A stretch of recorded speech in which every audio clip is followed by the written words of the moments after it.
Hello दोस्तों, कैसे हैं आप लोग। आई होप आप सभी लोग अच्छे होंगे। तो आज का जो वीडियो लेक्चर बनने वाला है वो सेट नंबर 6 पर बनने वाला है। ठीक है, डेली मैं लगभग आपके 5 सेट करा दिया हूँ, उसको आप लोग देखिए। और एग्जामिनेशन में कैसे 1 से 20 तक की जो क्वेश्चन है उसे कैसे सॉल्व करना है वो आप सीखिए, ठीक है ना। तो आज मैं आपको सेट नंबर 6 में क्वेश्चन को कैसे करते हैं उसको सिखाऊंगा। हाँ, अगर आप वीडियो को पहली बार देख रहे हैं, फर्स्ट बार अगर विजिट कर रहे हैं इस चैनल को, तो चैनल को सब्सक्राइब करना ना भूलें। ठीक है, सब्सक्राइब करेंगे उससे क्या होगा, आपके पास नोटिफिकेशन जाएगा जिससे आप मेरे वीडियोस को वॉच कर सकते हैं। ठीक है, चलिए तो देखते हैं यहाँ पर क्या लिखा है। क्वेश्चन क्वेश्चन बहुत ही अच्छे अच्छे लाया हूँ मैं। हाँ, देखिए लिखा है किसी बहुपद फंक्शन एफ एक्स के लिए y equal to function x का ग्राफ दिया है यहाँ पर। ठीक है ना, ग्राफ में फंक्शन एक्स के शून्यकों की संख्या होगी। तो ऐसा जब आपको क्वेश्चन मिलता है तो इसमें बहुत ज़्यादा कुछ करना नहीं है। देखिए करना क्या है, यहाँ पर आपसे शून्य पूछ रखा है देखिए ये शून्य, जब आपसे शून्य पूछा हो और ग्राफ दिया हो, ठीक है ना, तो ग्राफ में आप क्या देखेंगे कि x को, ये लाइंस जो खींची गई होगी, x अक्ष को कितनी बार काट रही है। तो यहाँ पर देखिए एक बार काट रही है, यहाँ से एक बार x अक्ष को काट रही है, फिर उसके बाद गई यहाँ पर, देखिए यहाँ पर काटा, 2 बार काट दिया, फिर एक बार यहाँ काट दिया। तो कितनी बार इसे काट दिया है, 3 बार। x अक्ष को जितनी बार ये काटेगी लाइंस उतने ही शून्य क्या होंगे, बनेंगे। तो यहाँ पर आंसर आपका हो जाएगा बी नंबर, यानी 3 आपका क्या हो जाएगा, आंसर हो जाएगा। तो ऐसे इस क्वेश्चन को आप सॉल्व कर लेंगे। ठीक है, जानकारी होगी तभी आप इस क्वेश्चन को सॉल्व कर पाएंगे, नहीं तो फिर उसके बाद छोड़ के चले आते हैं आप लोग। देखिए इसे क्या करना है, 156 का अभाज्य गुणनखंड क्या होगा। तो मैंने बताया था कि आप या तो डायरेक्ट आप क्या करिए, निकाल लीजिए। ठीक है, फैक्टर करके निकालिए, या तो मल्टीप्लाई करके देख लीजिए, या तो किसी का मल्टीपल चेक कर लीजिए।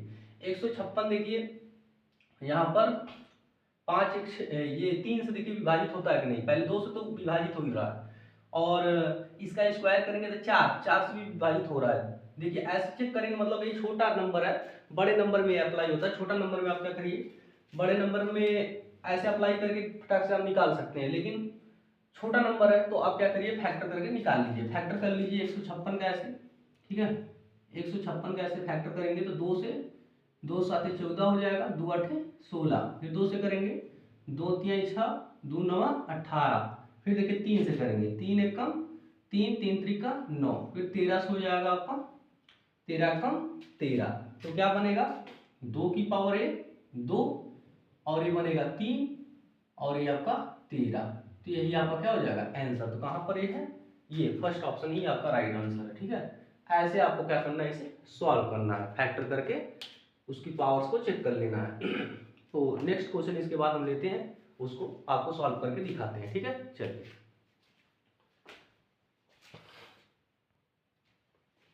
तो देखिए दोस्तों कैसे क्वेश्चंस को सॉल्व करेंगे। यहाँ पर लिखा है संख्याओं 175 तथा 91 का एचसीएफ होगा। ठीक है, इनका एचसीएफ पूछ रहा, तो आप कैसे सॉल्व करेंगे, एचसीएफ कैसे निकलेगा। एचसीएफ निकालने के आपके 2 मेथड हैं। वो मेथड तो आपको विभाज्य डिवाइड करके आप निकाल लेंगे, ठीक है ना, एक भाग दे करके आप निकाल सकते हैं, और एक आपका फैक्टर यानी गुणनफल करके इसका गुणनखंड करके निकाल लेंगे। लेकिन आपको क्या करना है, यहाँ उन दोनों को ही नहीं यूज करना है, आपको बाई ऑप्शन यूज करके लगा लेना है। देखिए क्या करना है, यहाँ पर 5 का देखेंगे कि 5 का एक फैक्टर दिख रहा है, यानी 5 से विभाजित होगा।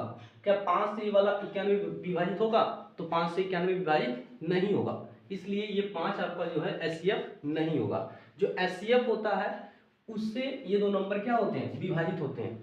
इनका अगर जो हम एचसीएफ निकालेंगे तो ये नंबर उस नंबर से क्या होते हैं, विभाजित होते हैं, इसलिए ये इसको विभाजित नहीं कर रहा है, इसलिए ये 5 जो है इसका एचसीएफ नहीं हो सकता। ठीक है, अब 9 को देखिए, यहाँ पर 9 से ये दोनों विभाजित हो रहे हैं कि नहीं, इन दोनों को ऐड कर लीजिए, 7 5 12 13, 13 9 से विभाजित नहीं होता है, इसलिए ये भी ऑप्शन में मतलब ए भी एचसीएफ नहीं होगा। इसको चेक करते हैं 7 से, 7 से चेक कर लीजिए डिवाइड करके, 7 एकम 7 और 7 त्रिका 21 हो जाएगा, ये डिवाइड हो रहा है। और इसको चेक कर लीजिए, 7 दूना 14 और 3 यहाँ बचा, तो 7 बचे 35, इससे विभाजित हो रहा है, यानी कि ये हो सकता है। ठीक है, ये आपका राइट आंसर हो सकता है। और इसके लास्ट में देखिए 5 है, तो ये अगेन नहीं होगा। ठीक है ना, तो ऐसे आप बाई ऑप्शन क्या कर सकते हैं, ऑप्शंस को काट करके राइट आंसर चूज कर सकते हैं। ठीक है, देखिए दूसरा देखिए निम्नलिखित संख्याओं में से कौन सी संख्या एक परिमेय संख्या होगी? तो इसमें परिमेय संख्या आपको चेक करना है। तो परिमेय संख्या के लिए आप क्या करेंगे, यहाँ पर परिमेय संख्या उसे कहते हैं जो p बाई क्यू के फॉर्म में होती है, ठीक है। लेकिन यहाँ पर तो आपको सभी रूट्स में दिख रही है, तो ये रूट में दिख रहा है, तो इसको कितना भी सॉल्व करेंगे ये रूट में ही होगा, ठीक है। ये आपका इसलिए परिमेय संख्या नहीं होगा, या परिमेय संख्या हो जाएगा। ये भी वही हालत है इसकी भी, तो ये भी नहीं होगा, क्योंकि कोई वैल्यू इसमें से रूट के अंदर से निकल ही नहीं पा रही है, इसलिए ये भी आपका क्या हो जाएगा, अपरिमेय संख्या होगा। और इसके बारे में थोड़ा सोच सकते हैं, इसको देखिए a प्लस बी का या ए स्क्वायर माइनस बी स्क्वायर, आपको फार्मूला पता होगा कि a प्लस बी एक ब्रैकेट में होता है और a माइनस बी एक ब्रैकेट में होता है। इस कंडीशन से हम लोग क्या करेंगे, पहले का स्क्वायर कर लेंगे यहाँ पर, फिर सेकंड वाले का स्क्वायर करेंगे, तो क्या निकल के आएगा यहाँ पर 5 माइनस 7, घटाएंगे तो यहाँ पर माइनस का 2, तो यहाँ पर माइनस में 2 आ रहा है, जो कि आपका p बाई क्यू के फॉर्म में ये बन सकता है। नीचे 1 लिख देंगे तो p बाई क्यू के फॉर्म में क्रिएट हो गया, इसलिए ये क्या हो जाएगा आपका परिमेय संख्या होगा, ठीक है। ऑप्शन सी क्या हो जाएगा, परिमेय संख्या। लेकिन 12 आप करेंगे तो 12 आपका रूट के ही अंदर आएगा, उसे सॉल्व करेंगे तो रूट के अंदर ही मिलेगा। तो इस प्रकार से आप इस क्वेश्चन को क्या करेंगे, सॉल्व कर सकते हैं। और नेक्स्ट क्वेश्चन लेके मैं उसे समझाता हूँ।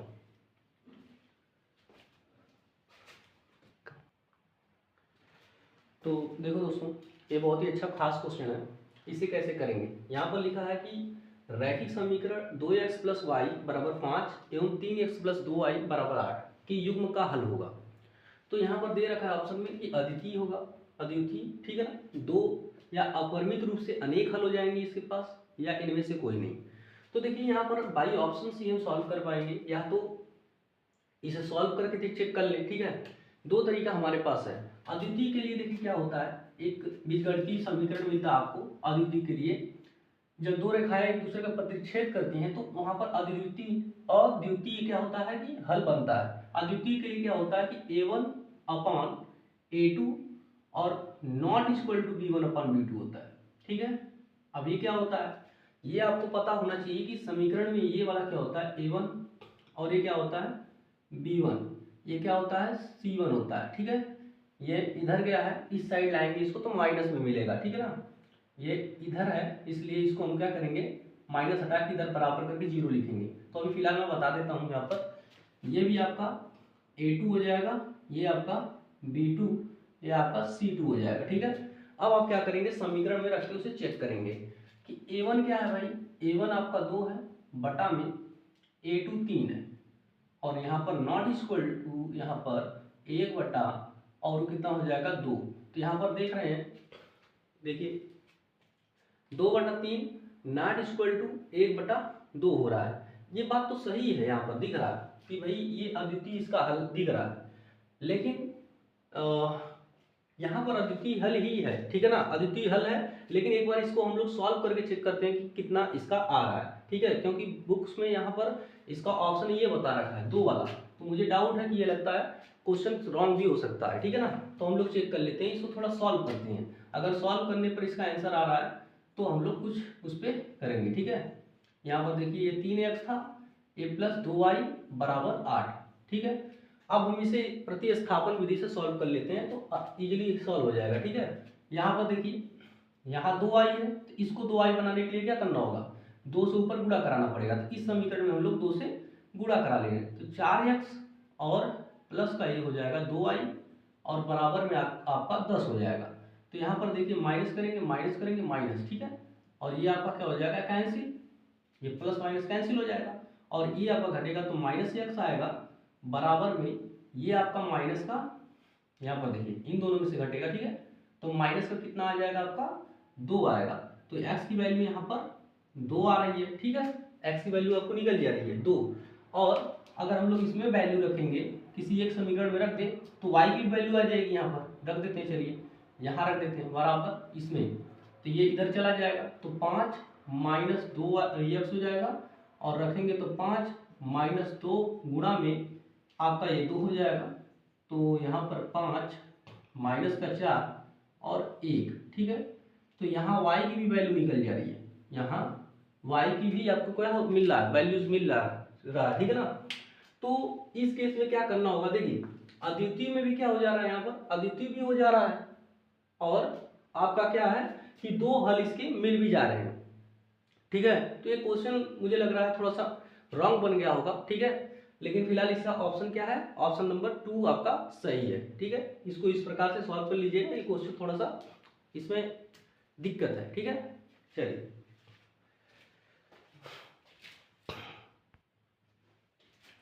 तो देखिए दोस्तों, इस क्वेश्चन को कैसे सॉल्व करते हैं। लिखा है कि AP 6, 10, 14, so dot dot dot का 25वां पद क्या होगा। तो जल्दी मैं इस पे एक वीडियो लाने वाला हूँ, ठीक है, पूरा इस चैप्टर का, तो उसको आप लोग देखिएगा। फिलहाल मैं इस क्वेश्चन को समझाता हूँ कैसे करना है, ठीक है। देखिए लिखा है कि 25वां पद याद करना है आपको, ठीक है, यानी nवां पद याद करना है। तो nवां पद का फार्मूला क्या होता है, nवां पद का nवां पद बराबर होता है, ठीक है, a प्लस ब्रैकेट में n-1 कोष्ट बंद d, ठीक है ना, ये आपका कोष्टक क्लोज हो जाएगा। तो ये आपका फार्मूला है, ठीक है। इसमें आपको क्या रखना है, a यानी आपका फर्स्ट प्रथम पद, यानी पहला टर्म आपका क्या है 6, तो यही आपका a है, तो रख लीजिए यहाँ पर, प्लस n यानी 25वां पद आपको निकालने के लिए कहा जा रहा है, 25वां, तो यहाँ पर 25वां लिखेंगे और यहाँ 25 रखेंगे इनके यहाँ, -1 इंटू डी यानी इनके बीच का अंतर, इन दोनों के बीच का अंतर, यानी a2 माइनस a1 करना है। डी का मतलब क्या, a2 माइनस a1 करना है। तो a2 आपका 10 और -6, तो यहाँ आपका आएगा 4, ठीक है। तो यहाँ क्या रखेंगे हम लोग, 4 रखेंगे। तो ऐसे सॉल्व करेंगे तो 6 प्लस 24 इंटू 4, 24 और 4 का 96 आंसर होता है, ठीक है। 4 चौक को 16, 4 दूना 8 9, और इनको जोड़ेंगे तो 102 आ जाएगा, ठीक है। ये आंसर आपका कितना आ जाएगा, 102। तो इस प्रकार से आप इसे सॉल्व करेंगे तो ऑप्शन नंबर बी आपका क्या हो जाएगा, राइट हो जाएगा, ठीक है। तो इस पे मैं जल्दी एक लॉन्ग वीडियो लाने वाला हूँ इस चैप्टर का ही, ठीक है। चलिए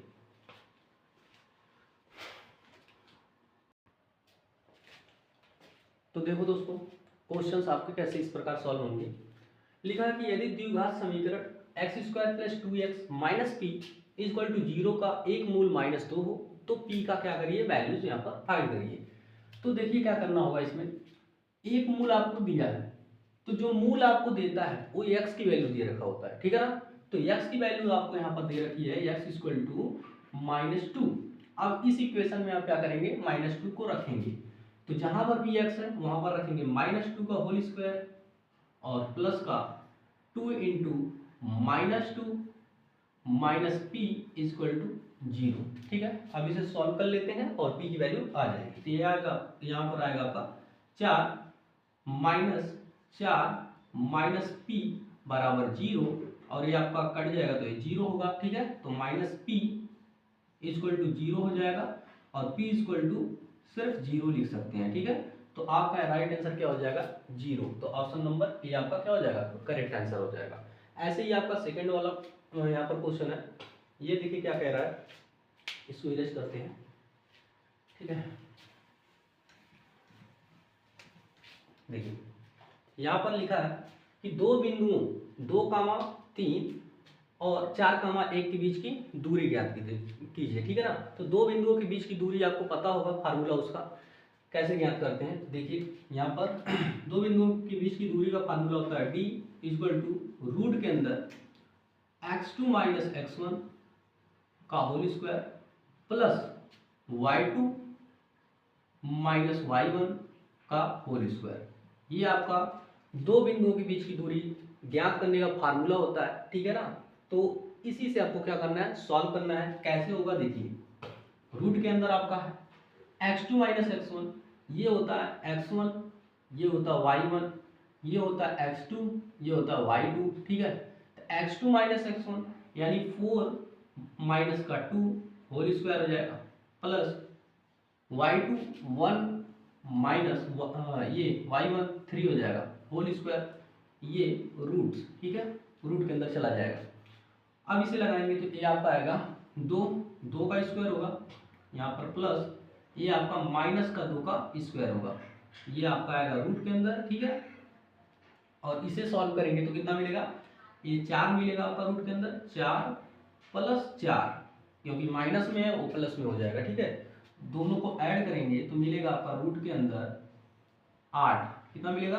रूट के अंदर 8। इसे अगर हम सॉल्व करेंगे 8 को, तो 8 को ऐसे सॉल्व करते हैं, 2 से 2 चौके 8, यहाँ पर 2 दूना 4 और 2 एकम 2। जितने का आपका बनता पेयर, दो का पेयर बनाते हैं, तो 2 का पेयर यहाँ पर बन गया, एक नहीं बना। जितने का पेयर बनेगा वो बाहर, और जो नहीं बन पाएगा उसको अंदर लिख देते हैं। यानी यहाँ 2 का पेयर बन चुका था तो 1 2 हमने बाहर ले लिया, और 1 2 रह गया तो उसको हमने रूट के अंदर पुनः उसको ले लिया। ठीक है ना? ऐसे आपका आंसर क्या हो जाएगा? बी वाला राइट हो जाएगा। ठीक है, इस प्रकार से इस क्वेश्चन को सॉल्व करते हैं। ऐसे ही मैं नेक्स्ट क्वेश्चन लेता हूँ, ठीक है, उसको समझाता हूँ।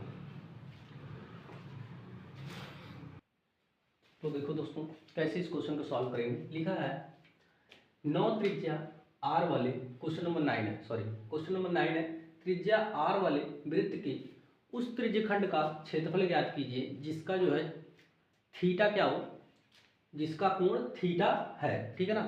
तो यहाँ पर आपका एक फार्मूला होता है त्रिज्यखंड का क्षेत्रफल ज्ञात करने का, theta by 360 pi r square. तो वही आपका क्या हो जाएगा, यहाँ पर आंसर हो जाएगा।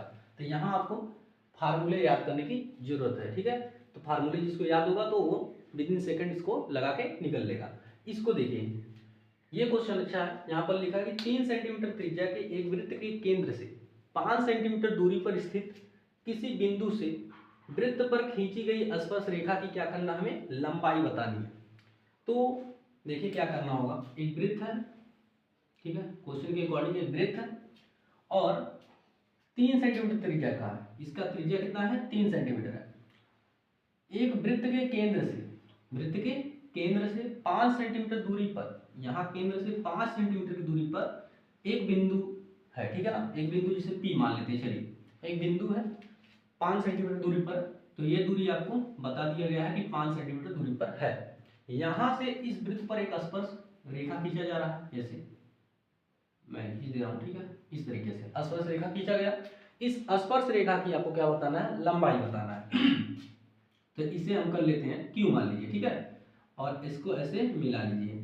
ये आपका 3 सेंटीमीटर है, क्योंकि वहां पर बता रखा है त्रिज्या कितना होगा, 3 सेंटीमीटर होगा। तो आपको बताना है इसकी लंबाई, ये स्पर्श रेखा की। तो स्पर्श रेखा की लंबाई ज्ञात करने के लिए आपको पता होगा कि यहाँ पर स्पर्श रेखा क्या बनाता है? 90 डिग्री का कोण बनाता है। स्पर्श रेखा वृत्त के जो त्रिज्या है और उस स्पर्श रेखा के बीच 90 डिग्री का कोण बनता है जब वो स्पर्श करता है वहां पर। तो ठीक है ना? तो इस प्रकार से एक फार्मूला होता है, कर्ण का स्क्वायर इक्वल टू लंब का स्क्वायर प्लस आधार का स्क्वायर। इस फार्मूले से आप क्या कर सकते हैं? इसे निकाल सकते हैं। तो यहाँ पर क्या हो जाएगा आपका, देखिए 90 डिग्री के सामने कर्ण होता है, तो कर्ण का स्क्वायर यानी 5 का स्क्वायर, ये हो जाएगा 5, ये कर्ण। ठीक है, इन दोनों में से किसी को आधार या लंब आप मान सकते हैं। ठीक है ना? तो यहाँ पर ले लेते हैं हम लोग लंब, अपना कर लेते हैं 3, 3 का मतलब 9 हो जाएगा। ठीक है, यहाँ भी कर देते हैं डायरेक्ट 25 कर देते हैं। ठीक, 5 का 25 हो जाएगा, और प्लस ए स्क्वायर।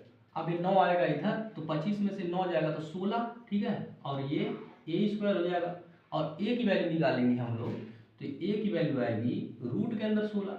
रूट के अंदर 16 की वैल्यू कितनी आती है? रूट के अंदर 16 की वैल्यू आती है 4 सेंटीमीटर।